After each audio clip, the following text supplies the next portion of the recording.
That night, I was outside my own house. No coat, no phone, nothing. The lights were on inside. I could hear them laughing. I knocked again and again, but no one opened, and the cold kept getting worse. I remember staring through that front window like I was looking into somebody else's life. My son Daniel was sitting at the dining table. His wife, Melissa, was beside him with a wine glass in her hand. My granddaughter Emma was scrolling on her phone. Even my old recliner lamp was on, the one I always kept beside me after Margaret died, and there I was, 74 years old, locked out of my own house in Tulsa, Oklahoma. At first, I honestly thought it had to be some mistake. Maybe they couldn't hear me. Maybe the TV was too loud. But then Daniel looked straight toward the window, straight at me, and turned away. That was the moment my stomach dropped. I started pounding harder. "Danny!" Nothing. My fingers were so cold they hurt. I'd gone outside 20 minutes earlier to take the trash bin back from the curb. That was it. No wallet, no keys, just slippers and an old flannel shirt. Then the porch light shut off. I stood there in darkness, listening to them laugh inside my house. You want to know what really breaks a man? Not getting old, not losing money. It's realizing your own child is no longer embarrassed to hurt you. I finally walked across the street to my neighbor Earl's place. He opened the door half asleep, wearing long johns and holding a shotgun behind his leg until he recognized me. "Frank, Jesus Christ, what happened to you?" I couldn't answer right away. My teeth were chattering too hard. He sat me near the heater while his wife made coffee. I kept staring at their kitchen clock. 11:42 p.m. I called Daniel 3 times from Earl's phone, straight to voicemail. Then Melissa answered on the 4th try. Her voice was calm, too calm. "Frank, you shouldn't be upsetting everyone tonight. Upsetting everyone."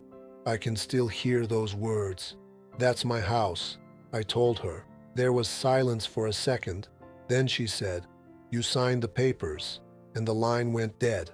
I felt something twist inside me when she said that, because I had signed papers 3 weeks earlier. Daniel brought them over after church, said they were insurance forms and estate updates in case something happened to me. I remember him rushing me. "Just routine stuff, Dad." Melissa smiling beside him. Emma sitting quietly at the table, not looking at me once. I didn't read any of it. God help me. I didn't read a single page. Back then, I trusted my son. But sitting in Earl's kitchen that night, hearing Melissa say those words, "You signed the papers," I suddenly realized they'd been planning something long before they locked me outside. And deep down, I think I already knew what it was. I didn't sleep that night. Earl kept telling me to lie down on the couch, but every time I closed my eyes, I saw Daniel looking through that window and turning away from me like I was some drunk stranger causing trouble. By 6 in the morning, my back hurt, my head hurt, and my pride hurt worst of all. Earl drove me home after sunrise. Melissa's SUV was gone. Daniel's truck was still there. I walked up my own driveway feeling like a trespasser. Daniel opened the door before I knocked. He looked exhausted, hair messy, eyes bloodshot, but he wasn't ashamed. That's the part I can't forget. "Dad," he said quietly, "you should have stayed at Earl's longer." I stared at him. "You locked me out." "It wasn't like that. The hell it wasn't." He stepped aside and let me enter. But the house felt different immediately, cold, rearranged somehow. My recliner was gone from the living room, family pictures missing off the hallway wall. Then I noticed boxes, my things, stacked near the stairs, like somebody was preparing for a move. "What is this?" Daniel rubbed his forehead. "Dad, sit down." "No." Melissa came from the kitchen holding coffee like we were about to have some civilized little meeting. "I think everybody needs to stay calm," she said. I almost laughed hearing that. Calm. After spending half the night outside in 30-degree weather, Daniel slid a folder across the dining table, the same blue folder from 3 weeks earlier. My stomach tightened. I explained this already, he said. You just don't remember. I remember plenty. These papers transferred the property into the family trust. You agreed to assisted living evaluation and temporary guardianship oversight. I blinked at him. What? He opened the folder fast. Too fast.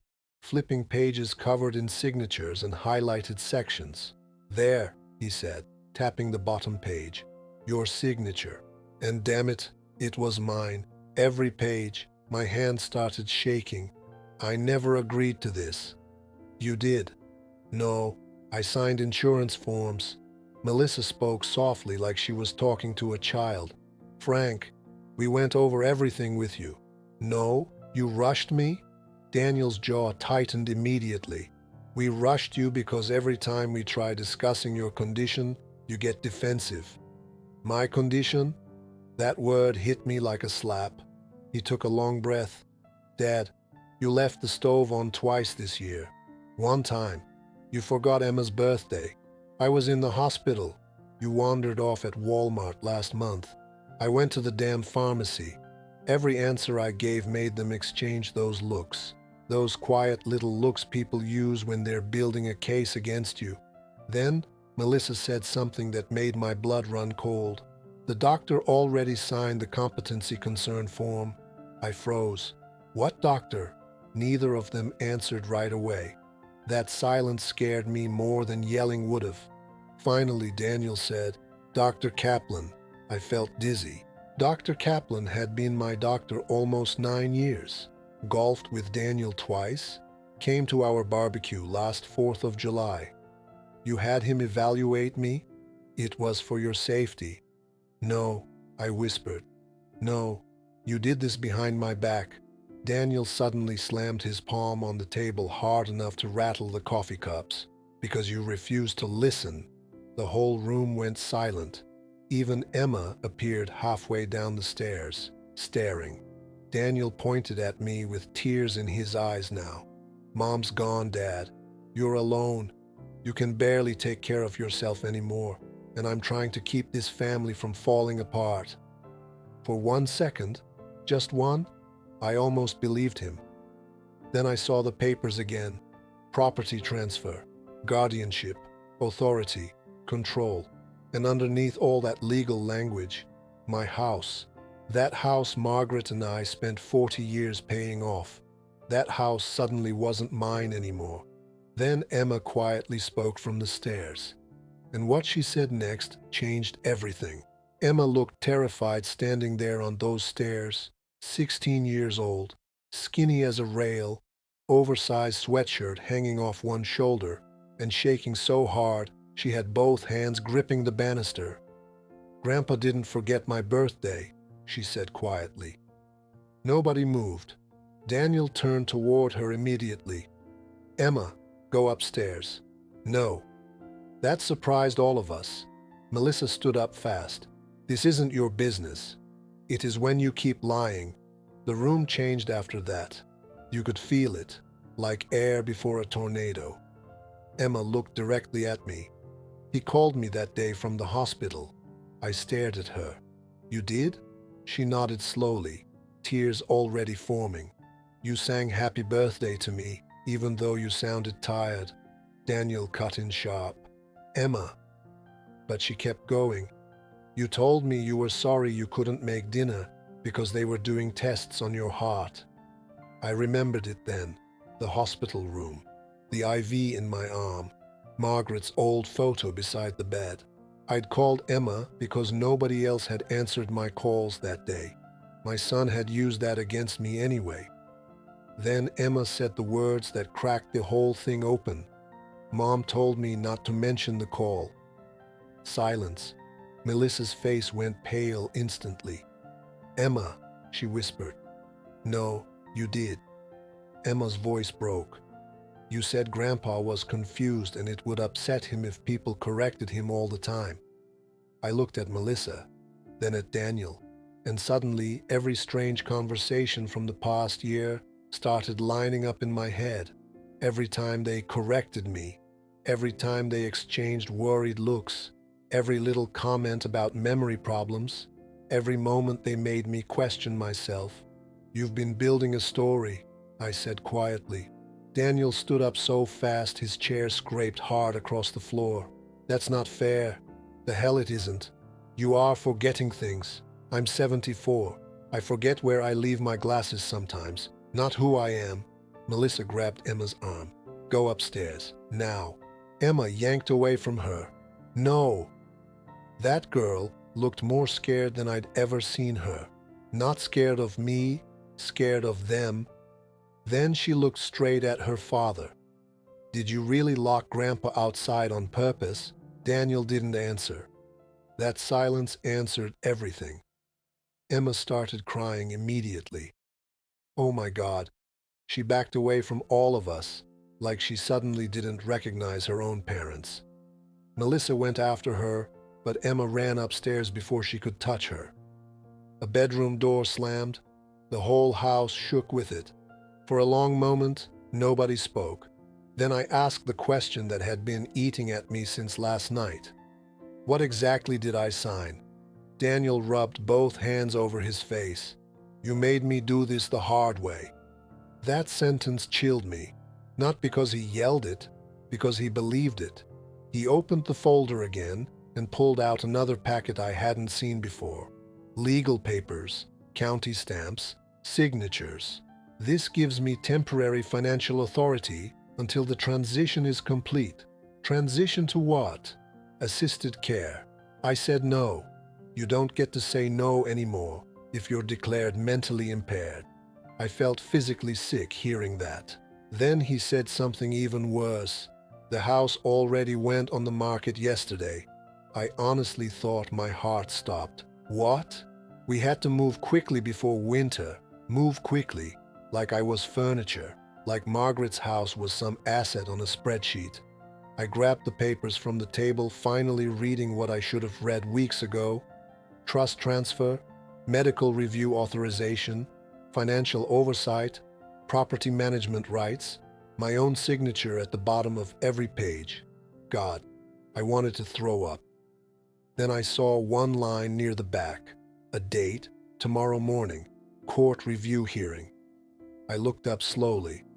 "You already filed this with a judge." Daniel didn't answer. He didn't have to. And that's when I realized something truly terrible. This wasn't a family argument anymore. It was already legal, and I was losing. I didn't know who to call. That's the truth. When your own son has already filed papers against you, when doctors and lawyers are suddenly involved, your mind stops working right. Fear does that to old people. Nobody tells you that. I went upstairs to my bedroom and locked the door. Not because I thought Daniel would hurt me, because I suddenly understood I wasn't safe anymore. Margaret's side of the closet still smelled faintly like her lavender perfume after all these years. I sat on the edge of the bed, staring at her robe hanging there untouched. I kept hearing Daniel's voice downstairs. "You don't get to say no anymore." I started shaking so bad I could barely breathe. Then somebody knocked softly. Not Daniel. Emma. "Grandpa?" I opened the door. Her eyes were red from crying. "I'm sorry," she whispered immediately. "I didn't know about the court thing. I swear." I pulled her inside and shut the door again. "You knew something was happening, though." She nodded slowly.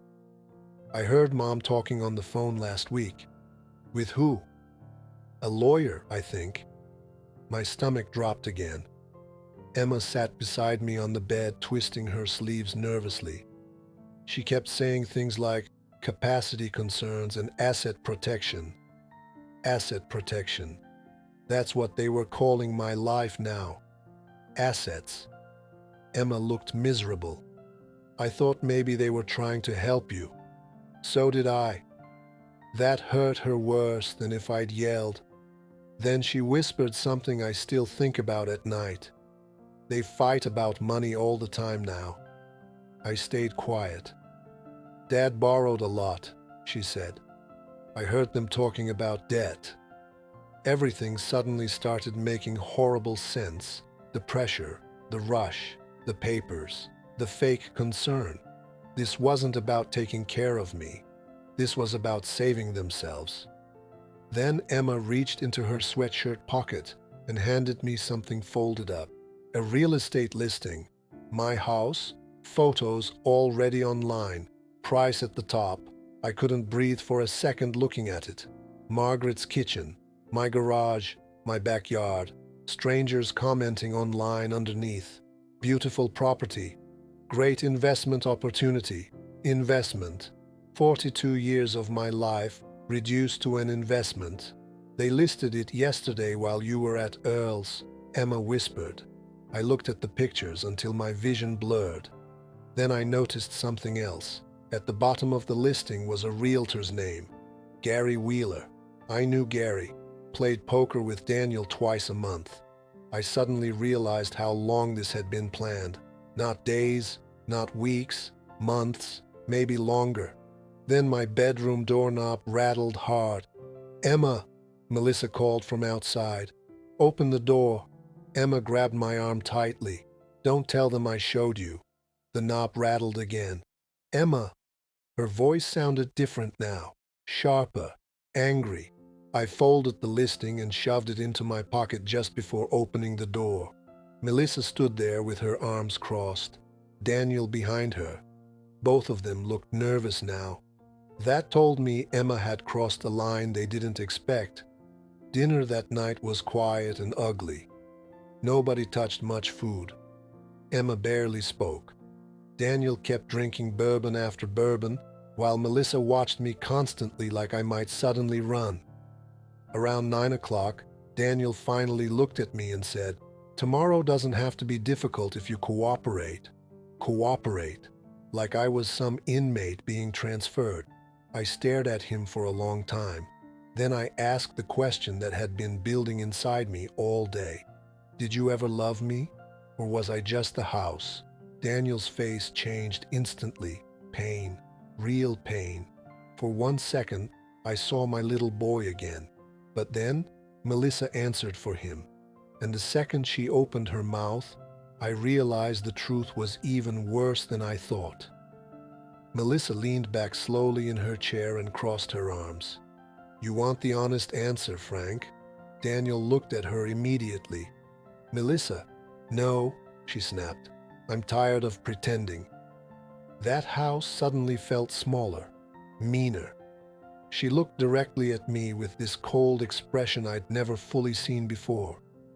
"We cannot survive financially unless this goes through." There it was.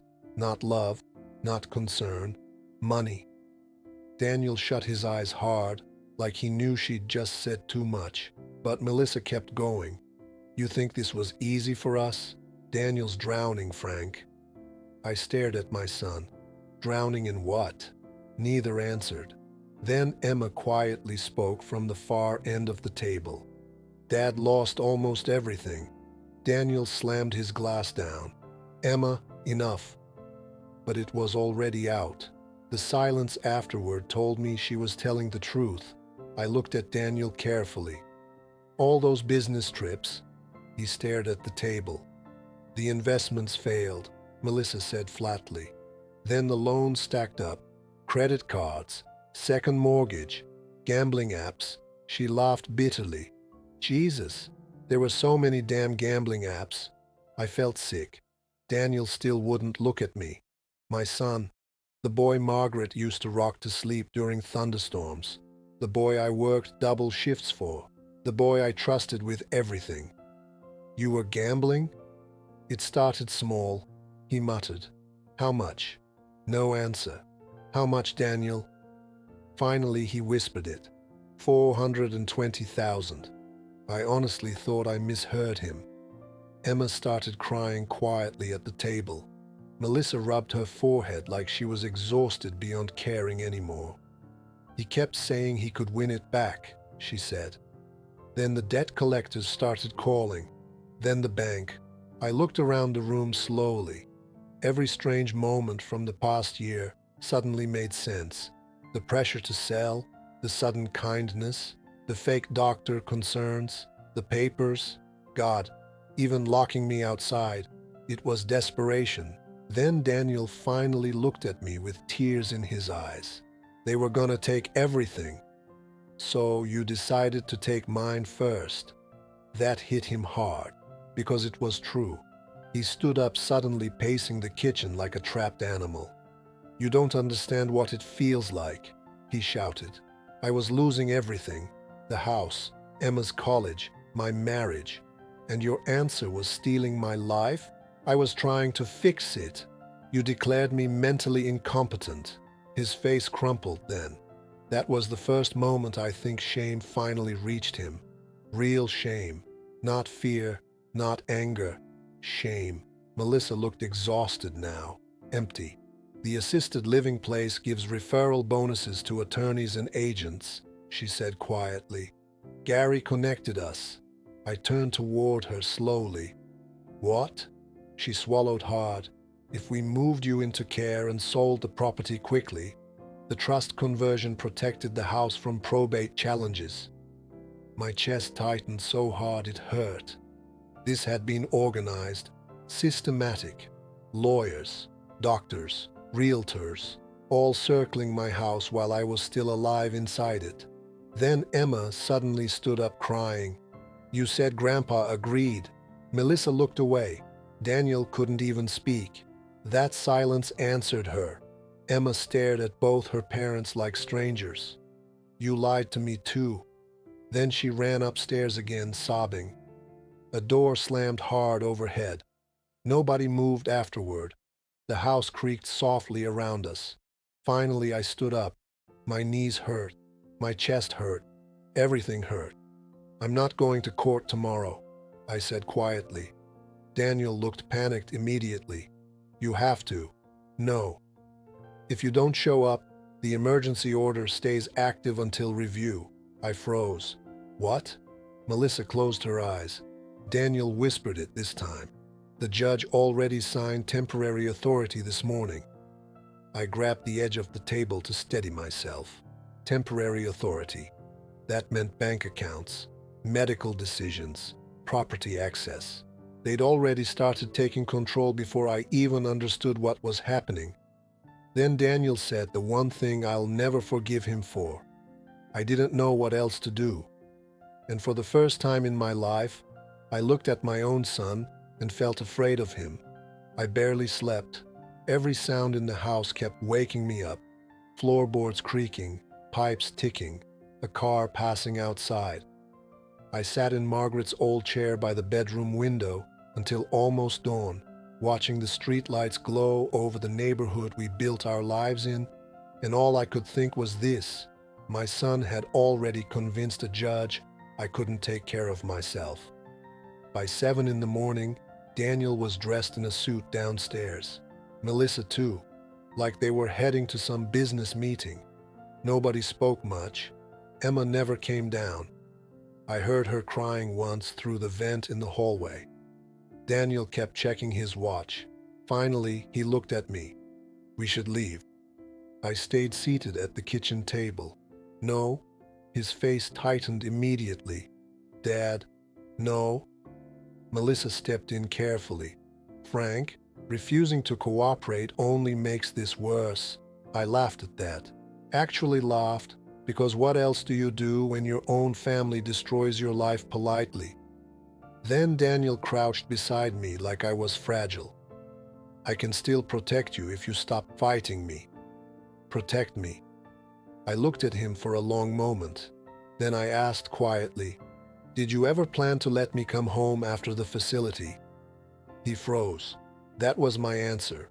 Not temporary, not care, removal. They were erasing me. Emma suddenly appeared at the bottom of the stairs holding her backpack. Her eyes were swollen red. She walked straight to me and put something into my hand. My old house key. "They changed the locks last week," she whispered. Daniel stood up fast. "Emma." She ignored him. "I'm sorry, Grandpa." Then she walked out the front door without looking back. The silence afterward felt deadly. Daniel looked destroyed now, sweat on his forehead, hands shaking. Everything was falling apart around him. Good. For the first time, I wanted him to feel it. All of it. The betrayal, the humiliation, the fear. My phone suddenly rang on the table. Daniel grabbed it before I could. His face drained white, reading the screen. "What?" Melissa whispered. He didn't answer. "Daniel?" Finally, he looked up slowly. "The bank froze our accounts." Melissa stumbled backward like she'd been hit. "What?" The court review triggered an audit. He looked sick now. "Gary's under investigation." Everything changed in that moment. All their confidence disappeared. All their control. Melissa started panicking immediately. "What do you mean, investigation?" Daniel was already dialing numbers with trembling hands. Nobody answered. Not the lawyer, not Gary, nobody. Then there was pounding at the front door. Hard, official. Daniel opened it halfway. Two men stood outside in coats holding folders. One badge flashed briefly. I couldn't hear everything. Only pieces. Complaint. Elder exploitation. Temporary injunction. Melissa sat down hard in the hallway crying. Daniel kept saying, "I didn't force him. He signed willingly." But his voice sounded smaller now. Weak. One of the men looked past him into the house, right at me. "Mr. Bennett?" I stood slowly. My knees hurt so bad I almost fell. "Yes, sir." "Do you believe you were pressured into signing financial transfer documents?" The whole house went silent. Daniel looked at me. Not angry anymore, not confident, just terrified. My son, my little boy, standing there, waiting for me to decide what happened to him next. And honestly, I still don't know why. The thing that hurt most was that part of me still wanted to protect him.